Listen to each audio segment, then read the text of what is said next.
Welcome to Gray Overload. I'm Anthony, and we're going to be taking a look at the GIGABYTE Z690 AORUS Elite AX motherboard. This is the DDR5 version. I'm guessing the BIOS should be about the same in the DDR4 version. We're using BIOS version F6A.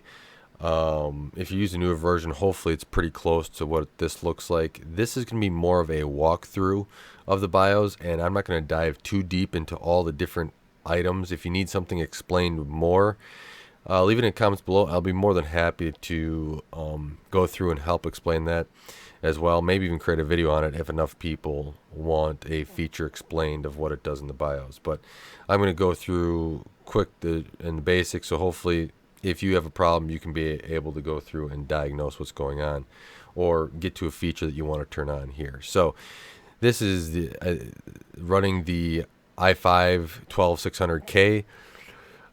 This was the build that my kids actually put together. They actually did a really good job following instructions and getting it built. There's multiple age groups that were working on this. Basically, the older two were working together on it and just providing me, or I was providing little instructions here and there so that they didn't break anything. But they did a very good job overall with the build. They even kind of cable management a little bit, so it should be a pretty good build overall. But this has 32 gigs of RAM, and it's running a DDR5, and you can see here I already have the XMP profile set.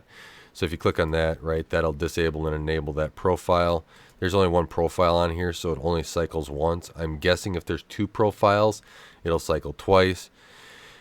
So there is that. And this screen that you come to is when you press the delete key, you will just come into the screen on boot up. So this is the BIOS. It has the boot manager here, and as you see, there's only one boot drive. Then it has your Smart Fan 6, as they call it. Let's see if we click on this. So here's all the tuning that you can do, and if you press escape, you can go back of all the different fans. So you can see I have the CPU fan and the CPU optional fan and two system fans. I didn't plug in system 3 fan. I plugged it with a top fan into CPU optional, just to kind of how all the cords laid out, and that's why it's up there instead of someplace else. Then you also have, you can see here, there's SATA, your PCIe, and then your M.2. So you can see there is one M.2 that has a Samsung 980 Pro. So this is the first NVMe by 4 drive I have in the house. It happens to be, it's in my kid's computer, not even mine. So they have a pretty good system overall for being their first computer. I remember, mine was a 386, so it's come a long ways there. So this is, up here it says easy mode. You get your frequencies of your CPU, memory, your system temps, your PCH temps, which is your chipset temp. Then you have your CPU temp, voltage, and VRM temperature, MOS temperature. And then you can go here. There's a help. Let's see. There you go. So that's actually a good general help. I will say, GIGABYTE, you did a good job here, and putting out, kind of what each of these F keys will get you to. So here's the screen. Take a screenshot, take a mental note, whatever it is that you want to be able to go through, because after I click off of this, I'm not going to even remember it. So there, let's go. I won't do Q flash, but this is how I actually flashed the BIOS. I will say this, I did flash it to F6A from the initial board BIOS that was on here. And I put the BIOS on a USB drive, plug the USB-A drive in, open up Q flash, select that, and then flash it from there. So I don't ever flash it from Windows. That's kind of just preference, I guess. I don't have really a reason besides that. Here's a Smart Fan, which we also got from there. Load optimized defaults, which will basically reset everything to optimize defaults. You also have a save and exit, and then your favorites. But I think everyone was going to want to go into the advanced mode. So let's hop in there. Let's go to favorites first. I guess this is my favorites. Sure. I don't know. That must be their default. So you still get the same kind of information here about your CPU, your memory, and your voltages. Actually, a little bit more. But as we go through here, you can see I do have a K-SKU. I've not overclocked it yet. One of the things I want to do is when I overclock this is actually work with the kids so they can start learning this stuff, because I think it can be a useful tool or to them as they, even if they're not interested in computers as much as that would pain me. If at least if they have an understanding of stuff, they might be able to, you know, be somewhat helpful down the road in case they have a problem. So you can see here, you can use your keyboard too. So you have your CPU upgrade, and this is gaming disables all the E-cores for gaming, max performance, adjust the turbo rate, and what else is here? And as long as it's an adequate, you better have a good cooling solution. So they have a Noctua NHD15S on there, so it runs pretty cool. So there is that option. Whoops. There it is. So you have default gaming profile, and then max performance profile. So then here's your CPU base clock, which is just set at 100 megahertz.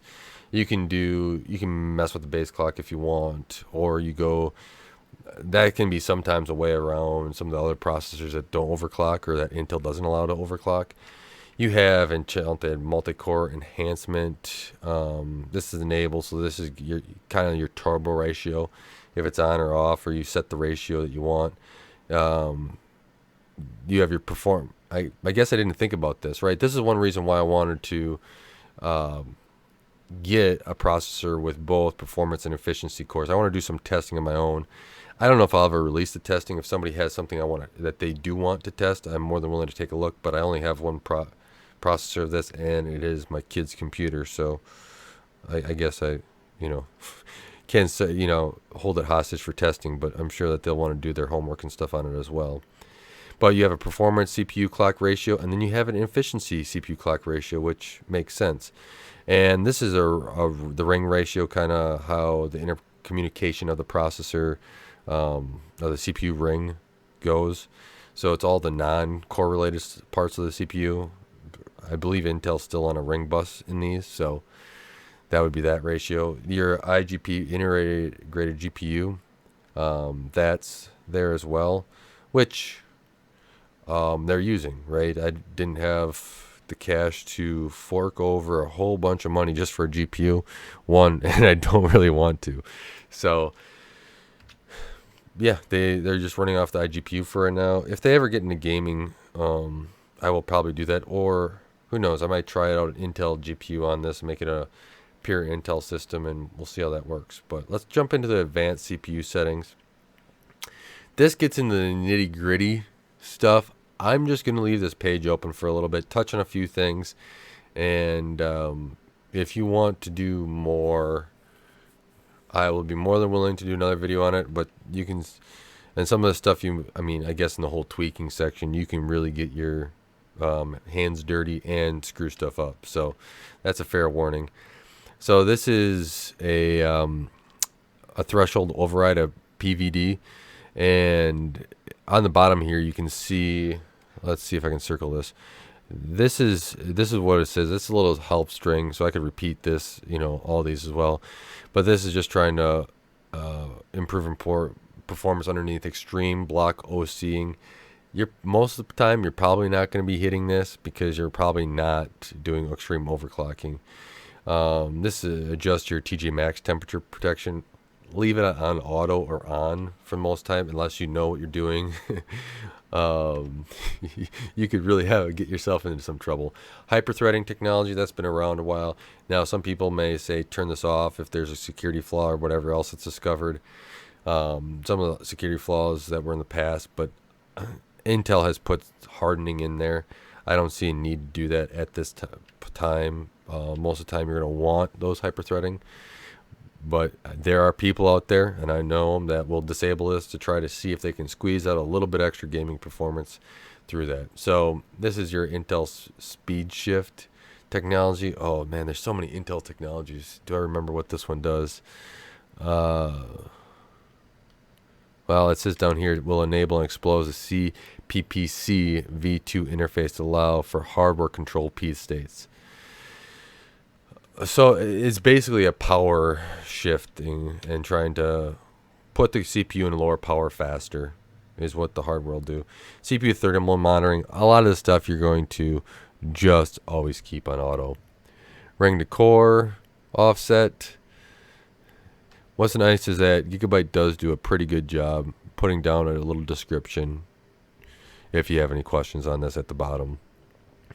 Intel ESIT functions, race to halt, and this feature will dynamically increase the CPU frequency in order to enter package C states faster to reduce overall power. This is auto. There's a lot of efficiency stuff, and over time, right, processors are trying to be more efficient, and so I'm sure a lot of this is to try to do that. Efficiency turbo boost. That's kind of an oxymoron, right? I want more turbo, but make sure it's energy efficient. And then here's your turbo boost technology. CPU flex ratio programming. And there should be probably a few things in here that I'm not familiar with because of the difference in between efficiency and performance cores. Usually you don't have that. I'm guessing Intel put some stuff in here, but I don't know. This is the first time I'm looking to the BIOS. You happen to be getting this really raw, so me looking at the BIOS for the first time, besides for me flashing the BIOS. I went and flashed the BIOS, turned on XMP, and then the kids wanted to play with their computer. Frequency clipping, TVB. This is your voltage reduction initiated for that as well. The TVB is thermal velocity boost. Execution protections, Philo C mode. So this is doing with your overclocking. That's kind of cool. Down below you can see your FLL mode. Film modes. Gaming compatibility mode is on. AVX settings. Now this has an arrow here, so it just has user defined or auto. Does it have?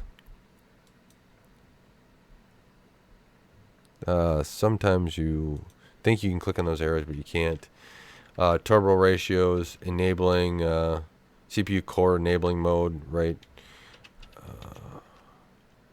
Selectable mode or random mode, and number. So this will allow you to select how many numbers of P cores enabled and E cores enabled, and per core hyperthreading, and C state controls, turbo limits. Wow, you got a lot of stuff.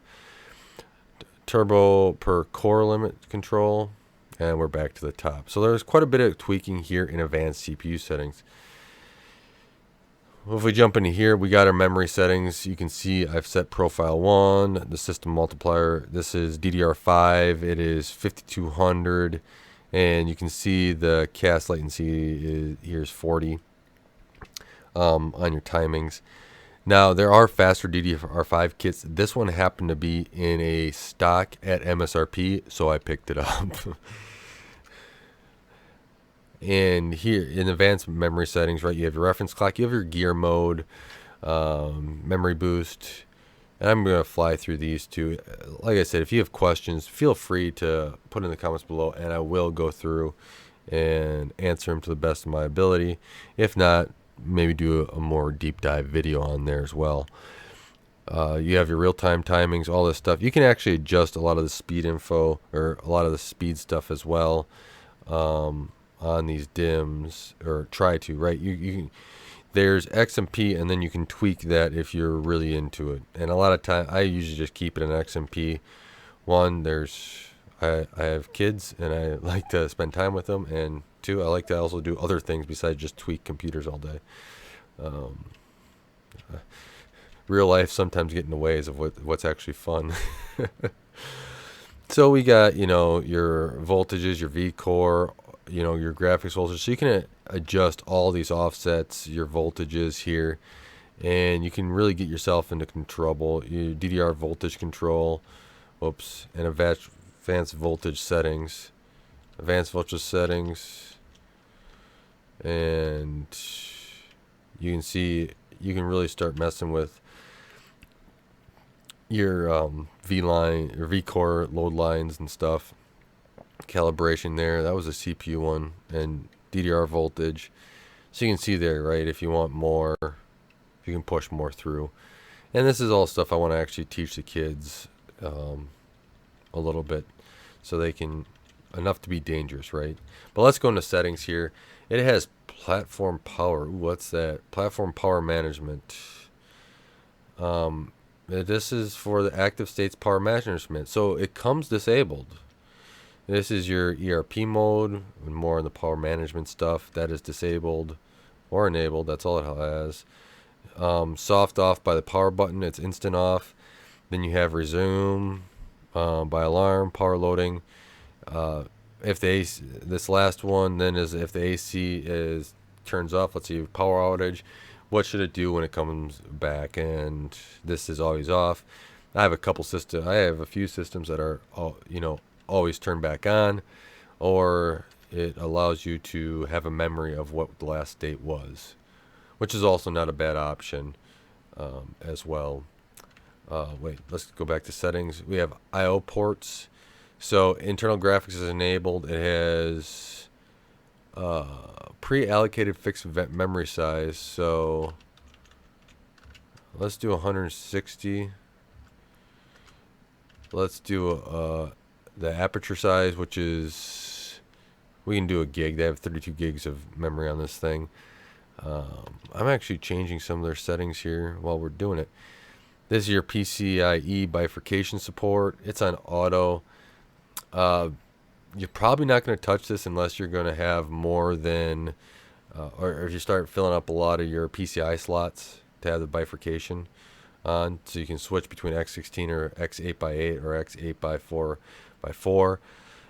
Onboard LAN controllers enabled, audio controllers enabled, above 4G decoding. This, you can turn this on and enable it. It kind of goes, I believe this goes hand in hand with it's called SAM on AMD, and NVIDIA calls it something else. But you can turn this on. For graphics now, they're integrated graphics, so I'm not worried about turning it on. I don't even know if there is a benefit to turning it on when you don't have a graphics card that's above 4 gigs. Or I should say a dedicated graphics card. Here is PCH devices entries. Then you have this App Center. This is an interesting, annoying little piece of software. But when you boot up Windows, the BIOS is able to then tell the Windows Store, hey, or Windows in general, you need to download, ask the user if they want to download any software of my junk software to be able to slow down the computer. That's how I basically interpret it. No, like for this board, it'd be some of the GIGABYTE AORUS software to change your LED lights, etc. On the Asus boards, it does the Asus Armory Crate. And so those are the two boards recently I've messed with that have had something like this that automatically downloads right away, or asks you if you want to download and install that. So you have USB configuration. It's got everything enabled here as well. They have network stack is disabled. NVMe configuration, of course, that's a Samsung. You can actually do testing right in here, and it gives you a little bit about, I should actually check the firmware on this as well. That's a great idea. SATA configurations, there is no SATA stuff here, so there is 6 plugs on this board? 7? Yes, 7 it says. So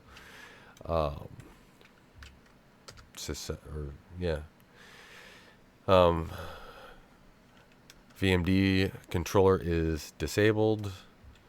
And then there's only one NIC on here. It's a 2.5 gig NIC. I happen to be only using wireless. I don't have enough ports on my switch right now to get anything else, so yeah, I'm kind of stuck there. You have LED states, power states. Also, when you can sleep, what is it set at? Here, 3D mark, PCH link speed, CPU link speed, PCI link speed. So these are all auto. If you go into here, right, you can select Gen 3. Let's say you had a graphics card or a riser cable that was a little bit of an issue.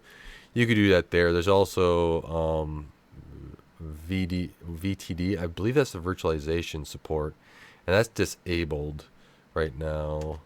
You also have trusting computing, which is requirement to be enabled for Windows 11, which they are running. And so this is all the stuff for TPM. Unless you really need to switch this up or turn it off or whatever else, just leave it defaulted. It should be taken care of there. Whoops. Quit. I accidentally pressed quit. Open search hotkeys. Oh. That's interesting. That's pretty cool. And then your PC health status. So there you go. You can see your health status right there. So no. Keep hitting escape too many times. So this is your system info. You can see my MAC address, all that stuff there.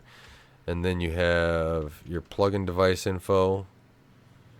So you can see I got an M.2 in there. There's nothing else plugged in, no PCI, nothing other than that.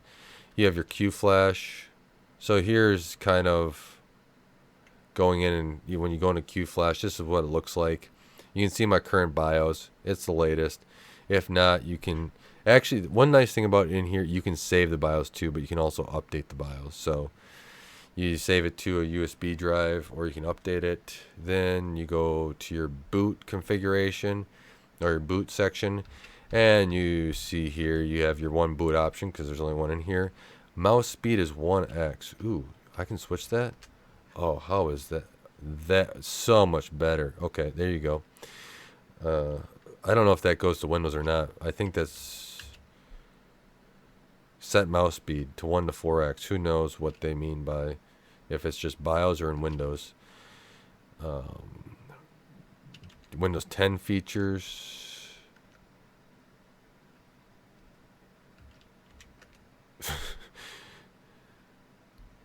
Interesting. This is your CSM support. I believe that's with secure. What is that for? Oh, I'm blanking on that. It's not secure boot. I've ran across it. Now I'm blanking. You also have your secure boot, which is set in auto mode, because that's another thing for Windows 11 that sometimes is needed, sometimes not. And you can also set administrative and user passwords here on the BIOS if you want, and to be a pain to boot up. So you can also set the logo here on boot up, on the quick boot options, security options. Or you can specify if it's for the system or setup to be able to go through, and then also the lock here. And then you have your save and exit. So that is it here for this BIOS, and that's going through the advanced mode and kind of taking a look at it. Let's jump back over to easy mode. And so you can see here, that is all on this board. Let me know if you guys have any questions about this Z690 Aorus Elite AX motherboard by Gigabyte. Overall, so far, it's been a good board for what the kids are using it as. The computer's been reliable. But if you have any more questions on the BIOS, make sure to put it in the comments below. And until next time, I thank you guys for watching, supporting Gray Overload, and helping this channel grow. I really appreciate it. Thanks for making it to the end of the video. And until next time, God bless. And don't forget to like, share, and subscribe.